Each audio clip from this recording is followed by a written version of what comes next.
Alors, est-ce que tu vois là, Sylvain, que j'ai mon cul sur des culasses?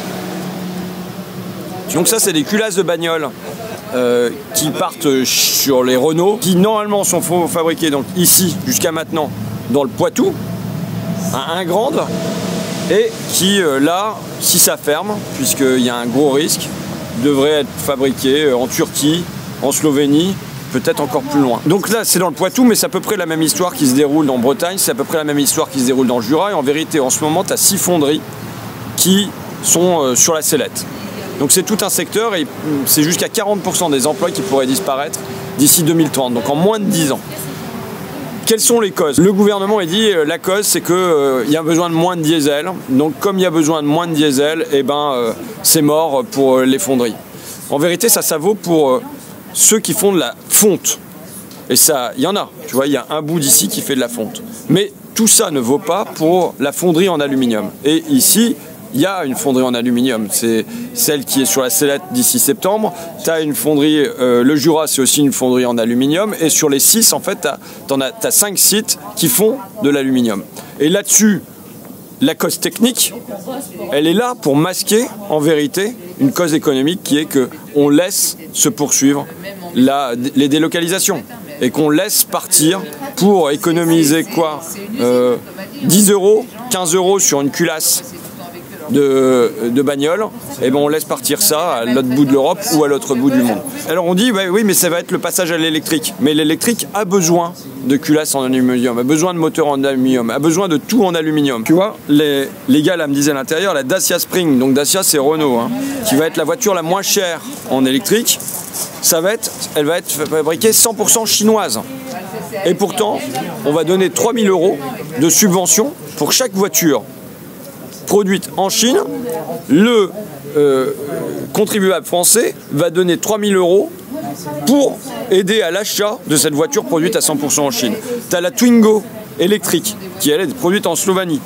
Tu as PSA, c'est 85% de ces pièces électriques qui sont produites hors de France. Un État stratège, normalement, c'est un État qui se dirait si on fait le pari de l'électrique, eh bien on fait le pari que les pièces en aluminium pour la voiture électrique, elles peuvent être produites en France. Tu sais, de la même manière qu'ils masquent une complicité avec les dirigeants économiques sur le fait de laisser faire les délocalisations par de la technique en disant voilà, c'est parce que ça va passer à l'électrique. De la même manière, ils le masquent en faisant comme un phénomène naturel. Ça part, qu'est-ce que vous voulez? Ou les gens en souffrent, comme si c'était une maladie ou tu vois, une inondation qui tombait du ciel. Mais non, c'est un choix que de laisser se produire ça. Sur ce site, ici, c'est 100% des pièces qui sont produites pour Renault.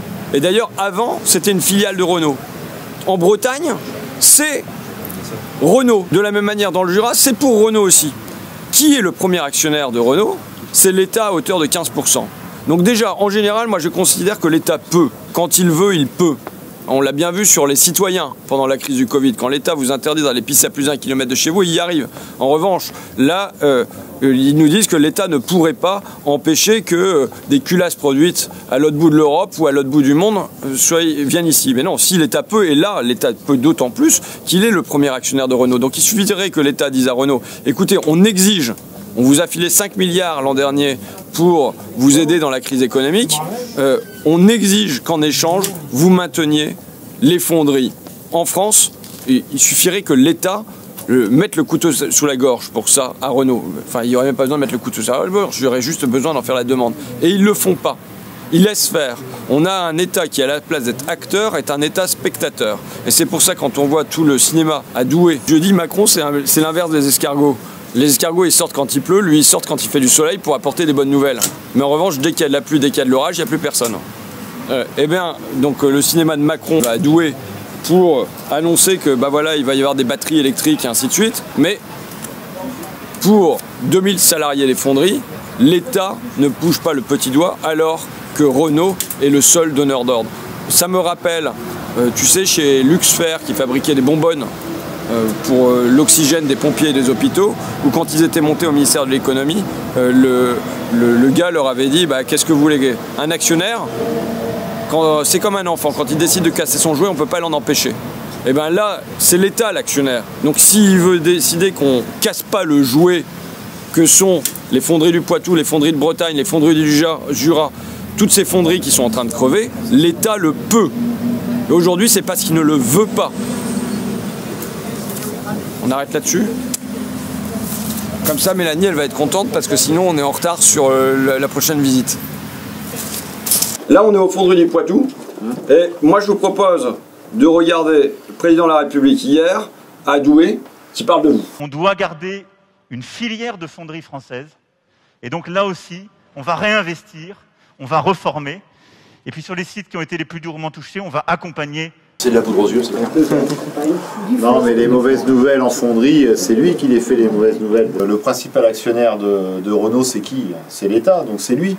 Donc aujourd'hui, s'il veut dire à Renault, vos pièces de fonderie, vous les relocalisez, vous les remettez dans les fonderies françaises, il solutionne le problème de la fonderie. Vous, les pièces que vous fabriquez ici en aluminium, elles partent où? C'est pas compliqué, à part dans les pays low cost. Donc c'est la Turquie, c'est la Roumanie, c'est la Chine, mais c'est plus la France. Est-ce que vous avez vu Macron ici? Non. Non.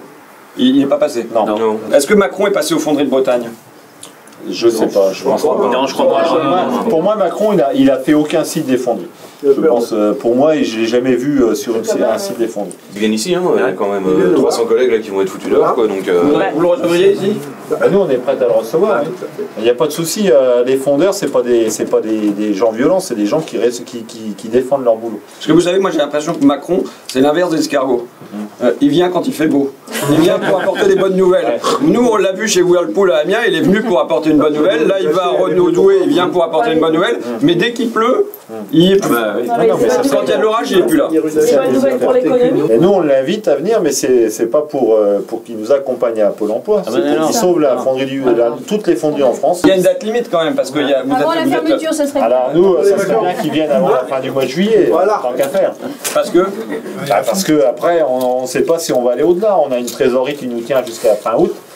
Si on n'a pas plus d'argent pour tenir jusqu'à au-delà, on sera en liquidation judiciaire. Donc après, c'est nous qui irons le voir.